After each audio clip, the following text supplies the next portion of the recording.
Tere, mina olen Andero Keronen. Aitäh, et sa oled siia jõudnud.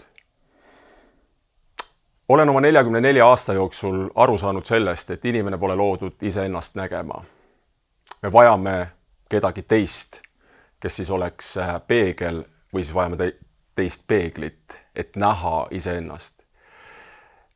Ma olen ise coachingus käinud ja sealt ma sain vaimustuse. Ma tahtsin saada paremaks liidriks, paremaks abikaasaks ja paremaks isaks. Ja mul on vaja olnud alati saada oma kogemus selleks, et mõista, mis asi mingi on. Ja kuna ma nägin, et ma saan paremini hakkama inimsuhetega ja tegelikult mind ümbritsevad ainult inimsuhted, siis ühel päeval ma sain aru, et inimesed on minu elus mulle nii palju andnud. Kõik inimesed, ka need, kes mind on üle lasknud või ka mulle midagi justkui halba teinud, siis täna ma tunnen, et nad on kõik aidanud mul jõuda siia.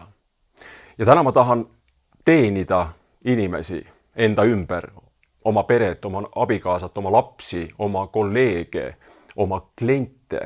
Ja ma tahan anda tagasi seda, mida ma olen saanud inimestelt. Tule minu juurde sellisena, nagu sa oled. Ilma maskideta. Ole see, kes sa oled ja joome teed ja saame tuttavaks, loome ühendused ja asume teele.